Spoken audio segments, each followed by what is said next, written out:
Welcome to Cheater Fallout. Let us get started with today's story. I called off my wedding while my fiancée was on vacation with her ex after she told me, "It is just a trip between friends. Stop being so insecure and controlling." 5 weeks later, her phone call completely caught me off guard. "Hi, I am Mateo, 32. I work as a logistics analyst for a shipping company in Valencia, and my weeks are usually spreadsheets, port schedules, and late calls with people in other time zones. I am not rich, but I am steady, and I am the type who pays bills early and keeps receipts. My fiancée is Laura, 29. We have been together 3 years, engaged for 8 months, and we rent a 2-bedroom apartment together. We split chores, and up until recently, I thought we split the stress pretty evenly, too. The wedding was set for early summer. Not huge, about 70 people, but not cheap either. Laura wanted it to look expensive without being called expensive. She had opinions about everything, down to the thickness of the invitation paper, and whether the chairs looked too basic in photos. I can handle opinions. What got old was the way she delivered them. Like every vendor was lucky she was even considering them. I agreed to take overtime because it felt cleaner than debt. My company was short-staffed, so overtime was basically unlimited if you were willing to live at your desk. I did it. Extra evenings, a couple Saturdays. I told myself it was temporary, and it was for us. Laura said she appreciated it, but her actions were more like she appreciated the results. She would ask what I made that week, and then immediately bring up upgrades. Better flowers, a bigger bar package, a different photographer, because the one we booked had a vibe issue. If I hesitated, she would roll her eyes and say I was acting poor. At home, she was on her phone constantly. Not in a normal scrolling way, more like quick tilts of the screen when I walked by. Then bright smiling at something. Then going flat when I asked what was so funny.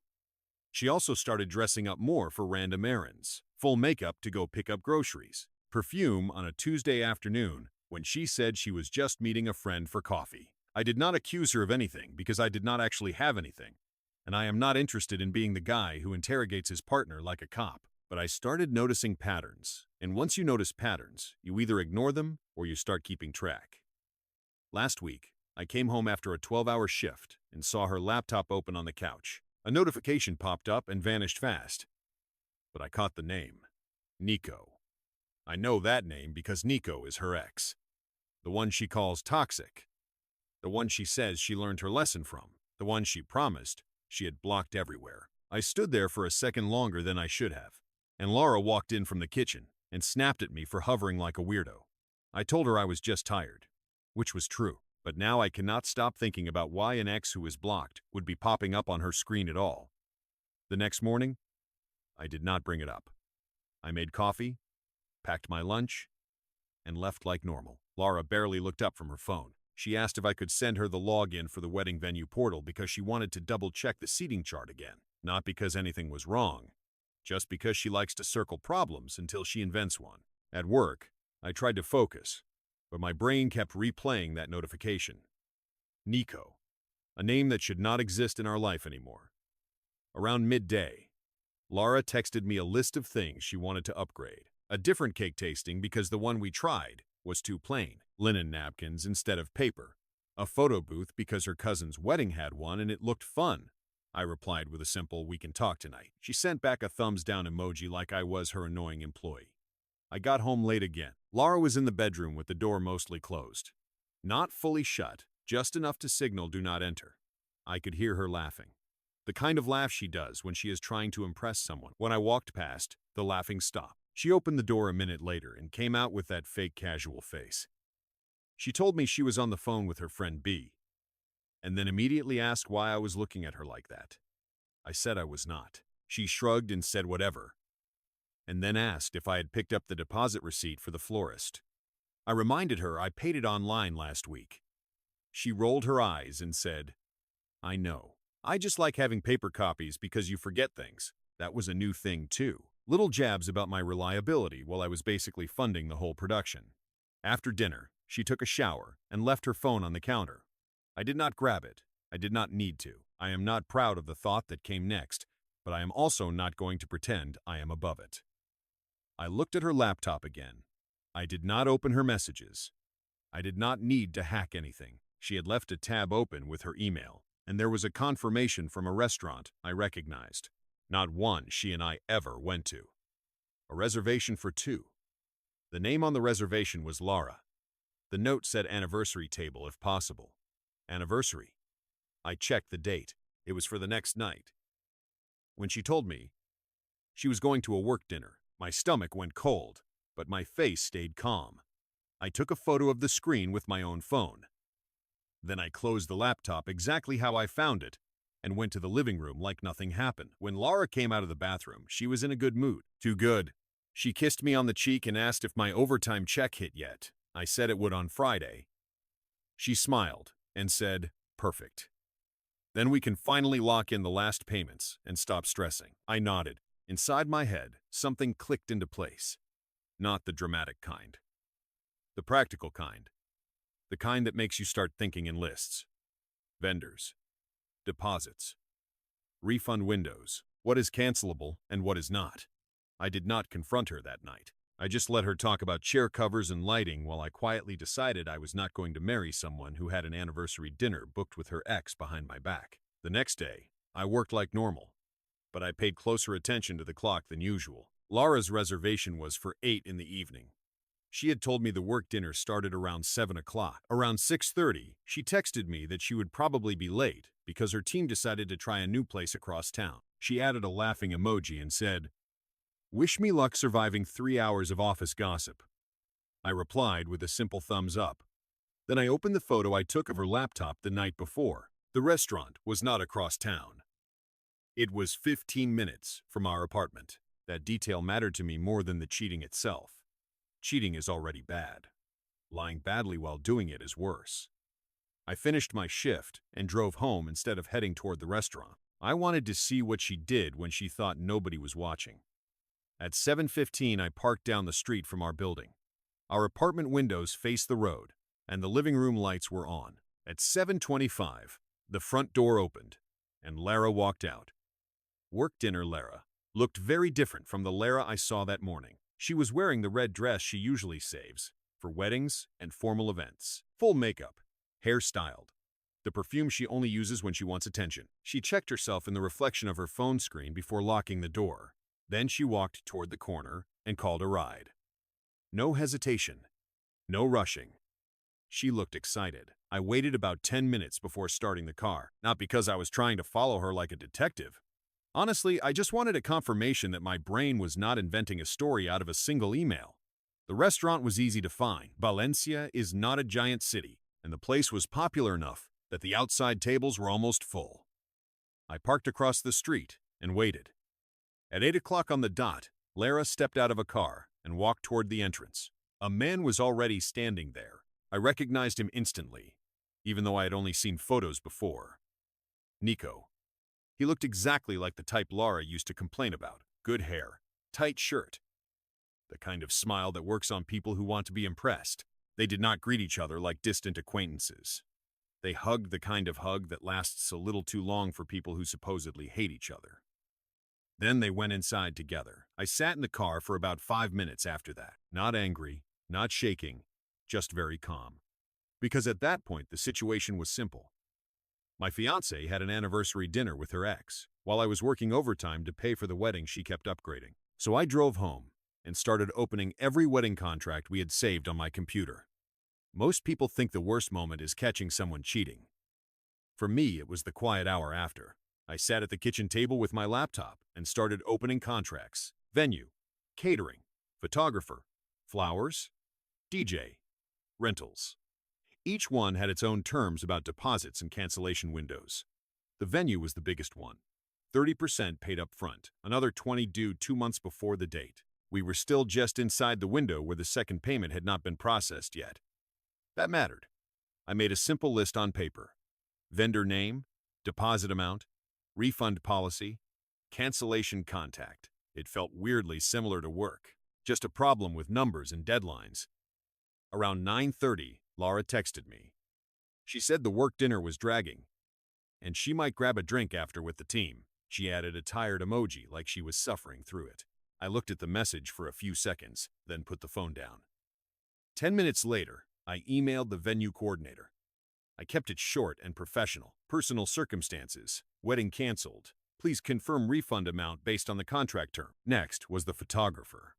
Their deposit was non-refundable, but the date could be released if notice was given early enough. I sent the same message.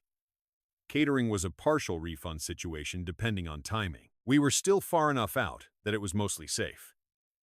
By the time I finished the third email, my brain had fully switched into logistics mode. I was not thinking about Laura sitting in that restaurant laughing with her ex. I was thinking about how much money I could recover before anything became final. At 10:15, my phone buzzed again. Another message from Laura. She asked if I could transfer 2,000 euros from our joint savings to the wedding account because the decorator needed confirmation for upgraded lighting. That message actually made me laugh. Not loudly, just a quiet short laugh that surprised even me. While she was having an anniversary dinner with Nico, she was still actively spending my overtime money on the wedding she apparently did not take seriously enough to stay loyal for. I did not reply right away. Instead, I opened the decorator contract and checked the cancellation clause. Non-refundable once final design approval is submitted. I logged into the vendor portal and saw that Laura had already approved the upgraded lighting package earlier that afternoon. Of course she had. At that point, the last piece of doubt disappeared. This was not confusion or mixed feelings or some emotional mistake. This was someone fully comfortable living two different lives at the same time. So, I finished sending the rest of the cancellation emails. Then, I logged into the wedding website and changed the password. Once the emails were sent and the website password was changed, the apartment felt unusually quiet. Not peaceful, just empty in a practical way. Like a place you already know you are about to leave behind. I looked around the living room and realized something simple. Almost everything in the apartment was mine. The lease was in my name because my credit was stronger. The couch was mine from before we moved in together. The TV, the kitchen table, even most of the cookware came from my old place. Laura had brought clothes, cosmetics, decorations, and a collection of plants that she regularly forgot to water. So, the next logical step felt obvious. I started gathering her things. Not in an angry way. No throwing or dramatic gestures. I grabbed two of the large storage boxes from the closet and carried them into the bedroom.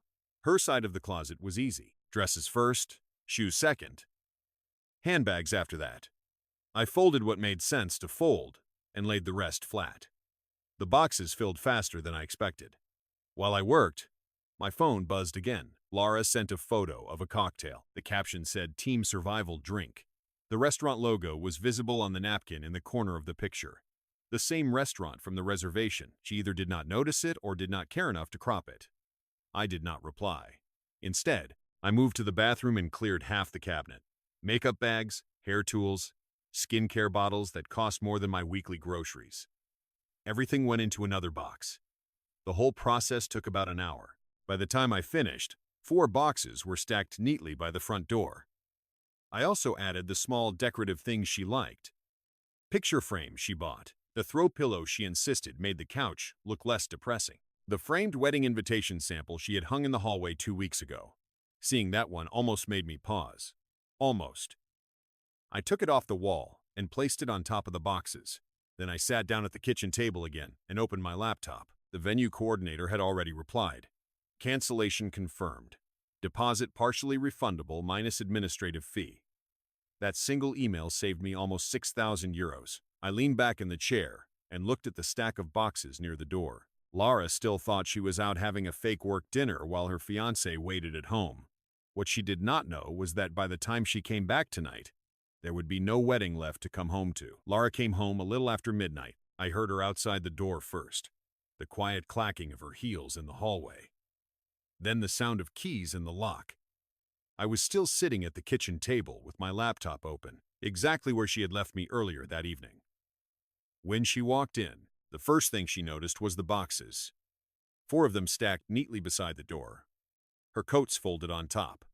The framed wedding invitation sitting right at the front.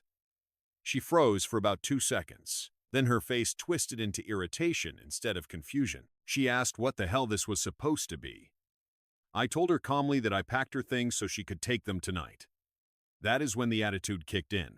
She dropped her purse on the counter and started talking fast. the way she does when she thinks she can bulldoze a conversation. She said I was being dramatic. She asked if this was about her being late. She said normal people do not pack someone's belongings like a psycho just because of a work dinner. I did not argue. I turned my laptop toward her and showed her the reservation confirmation email. Her eyes moved across the screen for maybe 2 seconds before she looked away. Then she rolled her eyes. Not panic, not guilt, just annoyance. She said Nico was just someone she ran into recently, and they decided to catch up. She said the anniversary note was probably something the restaurant added automatically. She said I was overreacting and embarrassing myself. I listened to the whole speech without interrupting. When she finished, I told her I had already canceled the wedding. That was the first moment she actually looked shocked. Her eyebrows went up and she asked what I meant by canceled. I explained it slowly. Venue, catering, photographer, website, everything. For the first time that night, she stopped talking. Then, she asked the only question she seemed to care about. What about the deposits? I told her some were refundable, some were not. But the bigger point was that there was not going to be a wedding anymore. Her expression changed again, this time into pure anger. She said I had no right to make that decision without her. I reminded her that I was the one paying for most of it while she was out celebrating an anniversary with her ex. The apartment went very quiet after that. Laura looked at the boxes again. Then she laughed in the short, sharp way and said I was acting like a jealous child. I shrugged and told her the boxes were ready whenever she wanted to take them. Laura did not move toward the boxes. Instead, she crossed her arms and leaned against the counter like she was preparing for an argument she thought she could win. She said I was blowing something small into a huge problem. She repeated that Nico was just someone she met for dinner. She said adults are allowed to have conversations with people from their past. Then she added that if I was not so paranoid and controlling, I would understand that. That part did not land the way she expected. I told her calmly that adults are also allowed to end engagements when their partner lies to their face. She scoffed and asked what lie I was even talking about. So I reminded her. She said work dinner. She sent a photo pretending to be with coworkers. She told me the place was across town. Meanwhile, she was dressed for a date at a restaurant 15 minutes away, meeting the one ex she claimed she had blocked everywhere. Laura waved her hand, like I was listing minor inconveniences. She said it was not a big deal, and I was embarrassing myself by acting like a detective. Then she asked if I had followed her. I said yes. That made her shake her head like she was the reasonable one in the room. She said, "Wow. So now you are stalking me too." I did not bother reacting to that. Instead, I told her something simple. If she had told me earlier that she wanted to reconnect with Nico, I would have ended the relationship immediately and saved us both months of planning. But she did not do that. She let me work overtime to pay for a wedding while she scheduled anniversary dinners with someone else. Laura's expression hardened. She said I was twisting the situation and acting like a victim. She said nothing even happened between her and Nico. I nodded and told her that did not actually change anything, because the kind of person who sets up secret dinners with their ex while planning a wedding is not someone I am interested in marrying. Another long silence followed. Finally, she looked at the boxes again and asked where exactly she was supposed to go at midnight. I told her that part was not complicated. Nico seemed like a good starting option. For a moment, I thought Laura might argue again. Instead, she let out another short laugh, grabbed her phone, and walked straight to the door. Her movements were sharp and annoyed, like she was the one inconvenienced by the situation. She pointed at the boxes and asked if I seriously expected her to carry all of that alone. I told her I would help bring them downstairs, not because I felt generous, just because I wanted the situation finished quickly. Neither of us said much while we moved the boxes. The hallway was quiet, and the elevator ride was even quieter.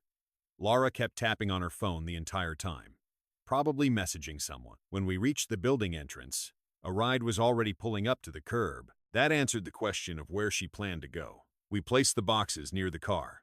The driver stepped out and opened the trunk. Laura shoved the smaller bags in first and then turned back toward me. She did not apologize. She did not explain anything. She just shook her head like I was the unreasonable one. Then she said I would regret overreacting like this once I calmed down. I told her I would not. She rolled her eyes one last time and climbed into the car. The driver closed the trunk, got back behind the wheel, and the car pulled away. That was it. No dramatic scene, no shouting in the street. Just a quiet car disappearing down the road with 4 boxes and my now former fiancé inside. I stood there for a few seconds, mostly because the street felt strangely empty after the door closed. Then I went back upstairs. The apartment already felt different, not better exactly, just clearer. I walked into the bedroom and noticed the closet looked half the size it did earlier that evening. First thing I did was sit on the couch and open my phone. Laura had already sent 3 messages. The first said I was insane. The second said we needed to talk. The third said canceling the wedding without discussing it was financial abuse. I read them once, then I blocked her number. After that, I blocked her on every app we used, messages, social media, even the shared wedding planning group chat. The silence that followed was immediate. For the first time that entire day, there were no notifications, no arguments waiting to happen, no explanations expected from me. Just quiet. The next morning, I woke up earlier than usual, not because of stress or some dramatic emotional spiral. My brain was just already running through the practical aftermath. First thing I did was check my email. A few more vendor replies had come in overnight. The photographer confirmed the date had been released. Catering acknowledged the cancellation and explained the refund schedule. The DJ sent a short message saying they understood and hoped everything worked out. No drama, just business. I made coffee and sat at the kitchen table again, going through everything one by one. Refunds, remaining balances, accounts that needed to be closed. It felt a lot like cleaning up after a project that got canceled halfway through. Around 9 o'clock in the morning, I started getting messages from people who were not blocked.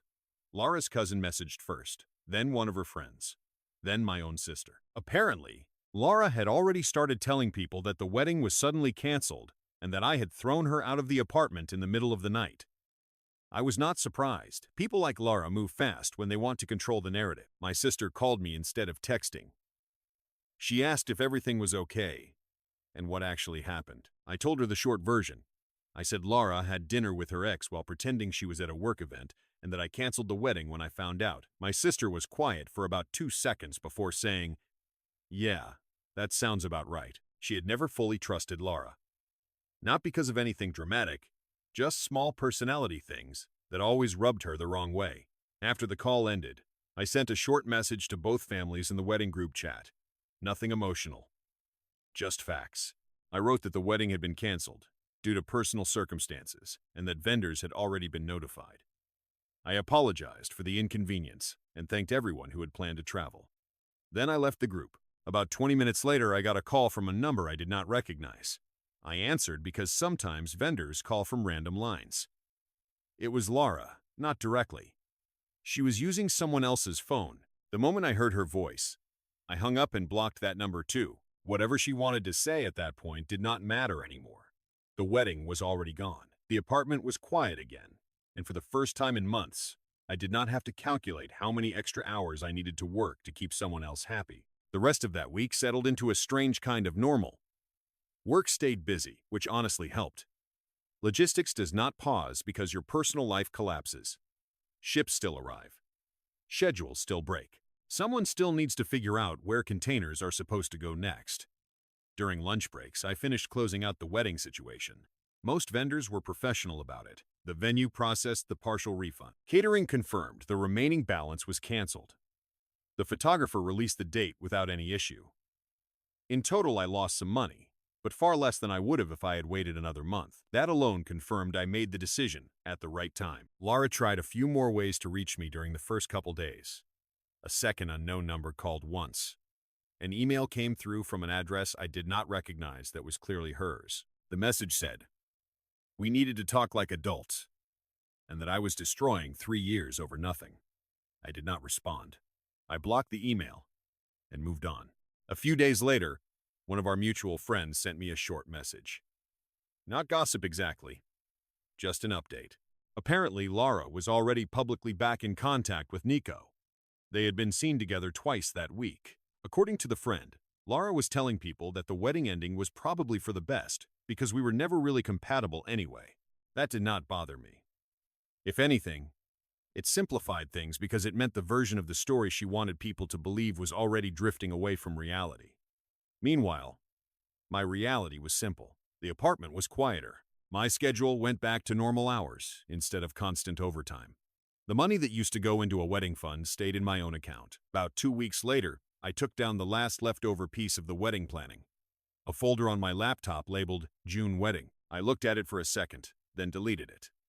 No anger, no big emotional moment, just a finished decision. Looking back, the part people keep asking me about is why I did not argue more or try to work it out. The honest answer is simple. Once someone is comfortable lying to your face while you are building a future together, the future is already gone. All I really did was stop pretending it was still there. Thank you for watching until the very end. Wishing you happiness, peace, and a wonderful day ahead.